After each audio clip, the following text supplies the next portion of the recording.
Taurus, these cards, what I channeled, I don't know what y'all been doing or what the eclipse season energy brought through, but it seems to be this level of contentment and mastery and self-assuredness and knowing exactly what it is you want.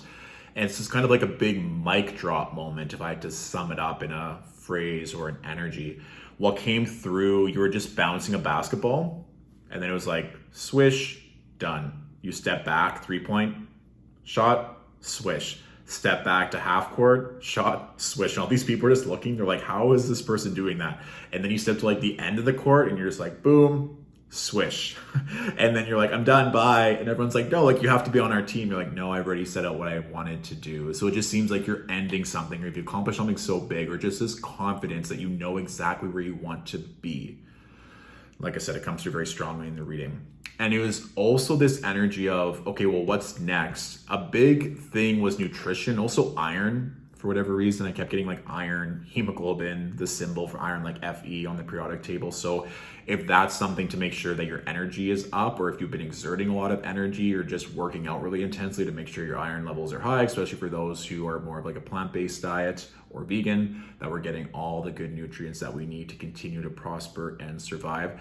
And it just seemed open-ended. It's like once the nutrition was out, it's kind of like, all right, the world's yours. Like, what is it that you want to accomplish? What new paths, what new pleasures?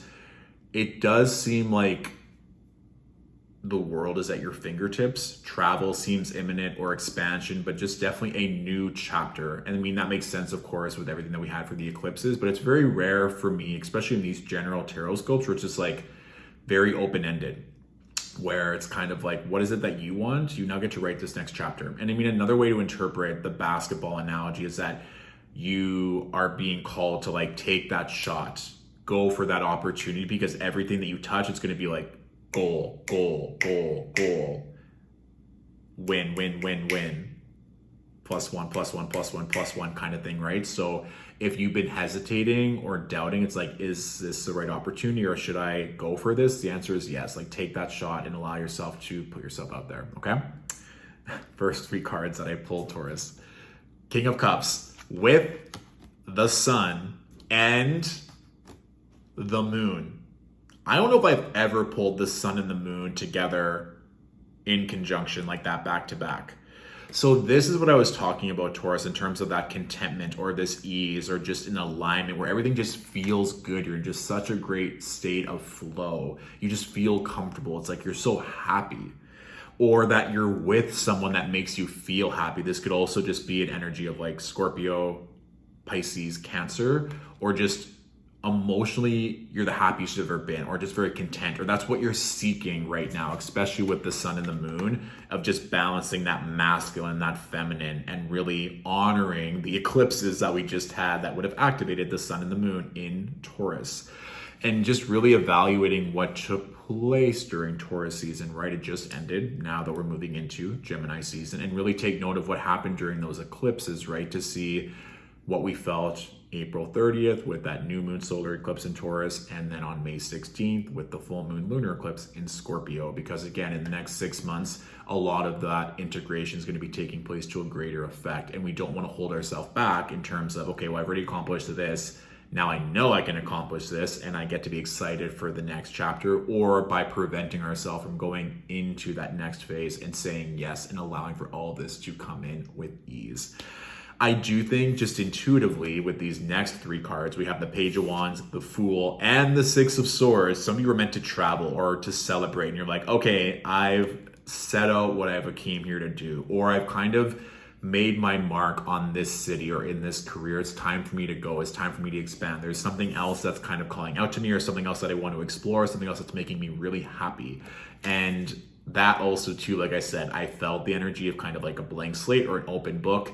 And the Fool, the first major arcana, right? It's like this open-ended opportunity, especially with the Six of Swords. Like, yeah, even if you're not intending to travel, you might just find more energy codes or intuitive downloads in other parts of your city, or taking a road trip. that may just come up, even if not right now as you're watching this, by the end of Gemini season, especially Mercury stations direct on June 3rd. We have Mars moving into Aries on May 24th, and Venus moves into Taurus on the 28th of May. Venus in her home sign of Taurus. So it's kind of like an extended blessing that all Taurans really get to experience. What's interesting here, Taurus, is that I also have this Five of Cups kind of slid out in the second set of 3 cards. So Five of Cups, if you are feeling a certain type of way, or doubtful or fearful, or what if this doesn't last, or are there certain relationships, or is there one thing in your life that maybe isn't perfect or going how you exactly want? I don't want us to focus on that one thing, because there's clearly so much other stuff in our life to be grateful for. Or maybe it starts off as just someone else, like, oh, you really think that's going to last? Or really, you think you're good enough for that? And we allow that one thought to then eat at our emotions. Another just good way to negate the Five of Cups is to focus in on gratitude every single day. When we're in a state of gratitude, it's hard for anything else to deter us and take us away from that emotional, spiritual, physical state. And this can also just mean your big, like, generous heart, Taurus, of wanting to help other people or wanting to share all of your gifts and all of your happiness with them. But just some people may not be ready to accept that. And if you feel like people are distancing themselves, or you're feeling a certain type of way from that energy, you just get to decide whether or not you want to continue bringing them along for the ride or not. Because I don't think everyone's meant to come with you on this next level, or you're just going to be investing a lot of time, energy, and money into this newer version of yourself, or you're not even going to be here because you're going to be traveling. So, of course, with the loyalty that Taurus possesses, it may be hard.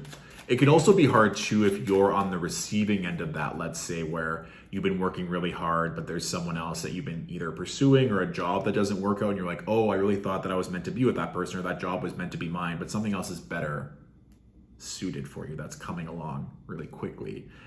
And so I don't want you to ruminate on something or someone when there's so many other things that are taking place in a very positive fashion. And that might also just take place at the start of this Gemini season, or if you're just in your head, which is causing you to feel a certain type of way, which is causing inaction or action in an unaligned way. Just to note that doesn't have to be the narrative, and it's just something that we are processing and integrating accordingly, okay? I am going to pull 2 more cards to see how we can work with this Five of Cups energy, or what it is in relation to, just to get more clarity, okay? So what's going on with this Five of Cups? How can we work with it, or what is it tied to? If some of you are maybe insecure about your body or your beauty, I just saw someone in the mirror looking down. I feel like this comes up intermittently with Taurus readings for these Tarotscopes. So maybe it's just not feeling worthy or loved, or like you're in the right place in terms of your health. And so that's not something to denigrate yourself, Taurus, that you can just love your body and put in the proper steps to focus a little bit on that nutrition, knowing that you can still have all the bougie and glamorous goodies and gifts and food in your life while still having the body and the health of your dreams, okay? That was just one thing that came through there. Anything else for Taurus in this Five of Cups energy? Oh, if you're trying to prove something, like let's just say, going back to the basketball analogy, it's like shot, swipe, or like net. If you feel like you have to voice, or that you're not able to get the validation or love, whether it's from a parent or someone from your past, and it's like, what do I have to do? Like, I've done everything, I've accomplished every goal, and you're still not happy. Why do we feel like we need to prove ourselves to that person or that entity? That also might just be consistently a cycle that no matter how successful you become or what you achieve, that's still not good enough. And that is always going to make you feel a certain type of way that you can't celebrate as much as you want or be as happy as possible, because there's always going to be a feeling of, I'm letting this person down, or I'm not good enough. So that's just something to, yeah, that's interesting too, because we have the Eight of Cups and the Eight of Pentacles and the Four of Pentacles here in relation to that Five of Cups. So like we were saying, it's like no matter how hard you work, it's still the belief that this isn't good enough, or that you're holding on to the work ethic or the status or the title or the money but it's still causing you to feel a certain type of way. So it might be like a chicken or the egg, knowing that we're enough and our work is valued by us. That's what's going to be valued by everyone else that we attract. And that when we're in alignment, we're only ever going to attract the right situations to put our focus, our love, our time, our money into, so that we don't ever have to feel this type of way again. And what's beautiful is that the bottom card here is the Ace of Pentacles, one of the best money cards in the entire deck for new money, new opportunity that's in alignment, where when you're in a state of not needing to prove anything or need to save a certain amount or do a certain type of thing to impress someone or to receive validation, it just gets to be easy. Like, let's remind ourselves, the Sun, the Moon, the King of Cups, the Fool, like these are all amazing cards. So just no need to prove anything to anyone. Focus on your own happiness so that we're not just working and repeating this cycle where we feel like we have to just do the impossible or work so hard to receive that from someone else, when we can just give ourselves that love and excitement and contentment to us first and foremost. And I even think with that King of Cups coming at the very beginning, being around other people that make you feel happy, where you don't feel like you're being judged or having to compete nonstop, where you just feel safe and content with them, emotionally fulfilled. This is a great energy I want us to lean into for ourselves and what we're attracting moving forward, okay? Fabulous. So Taurus, that is our general reading for this Gemini season. If this reading resonated, please feel free to share and tag a fellow Taurus who could benefit from this message.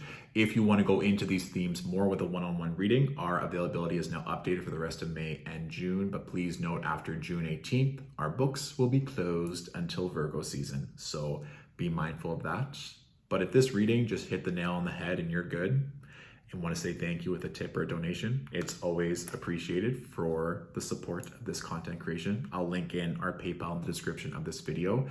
And lastly, I have one spot now available for someone who is wanting more accountability and mentorship with regards to one-on-one coaching. So if that's something you're interested in, you can shoot us a message on our website under the Contact Us page, and we can go from there, okay? Fabulous. Thank you so much, Taurus, for watching. Have a wonderful, expansive Gemini season, and I'll talk to you soon. Bye.